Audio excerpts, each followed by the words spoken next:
மட்டும் என்னால சொல்ல முடியல. காரணம் அவங்க அவங்க ஃபேமிலியில நடக்கிற விஷயங்கள எனக்கு அவ்வளவா சொன்னது கிடையாது. நான் நேர்ல எது எது பார்த்தேனோ, அதுவரைக்கும் தான் என்னால உங்ககிட்டலாம் ஷேர் பண்ண முடிஞ்சுச்சு. என்னுடைய தம்பி வந்து வாடகை வீட்ல இருந்தான்.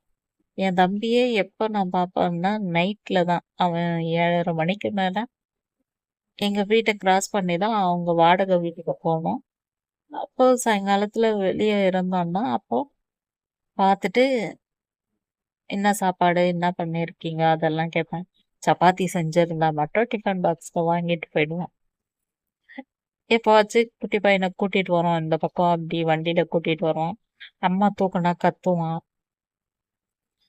இல்லன்னா அம்மாக்கு எப்பவாச்சும் ஞாபகம் இருந்துச்சுன்னா, குழந்தைய போயிட்டு பார்க்கணும் அப்படின்னு நெனைச்சாங்கன்னா, டக்குன்னு போவாங்க.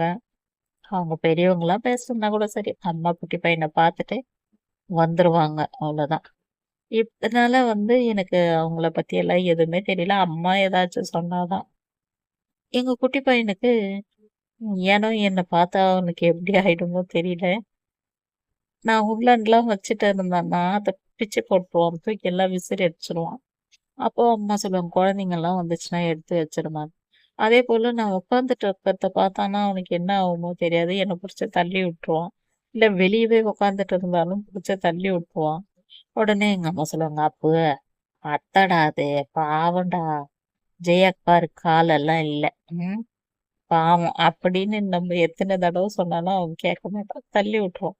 உடனே எங்க தம்பி போட்டு அடிச்சுருவான். அப்புறம் நான் "அவன் தெரிஞ்சு செய்றானடா. ஏன் அந்த மாரி பண்ற? விடு பரவால்ல." அப்படின்ட்டு நான் சொல்லுவேன். அதுக்கப்புறம் என்னுடைய தம்பி ஒய்ஃப்க்கு 2ண்டு டெலிவரிக்கு ஆயிடுச்சு. அப்ப எங்க ஆயாவும் சீரியஸா இருந்து உடம்பு முடியாம இறந்து போயிட்டாங்க. எங்க ஆயாவுடைய காரியத்துல எங்க அம்மா இருக்கும்பொழுது தான் எனக்கு சாப்பாடு எடுத்துட்டு வந்தாங்க. நான் என்னுடைய சின்ன தங்கச்சி வீட்ல தான் இருந்தேன். என்னுடைய பெரிய தங்கச்சியும் அப்போ வந்து இருந்தது.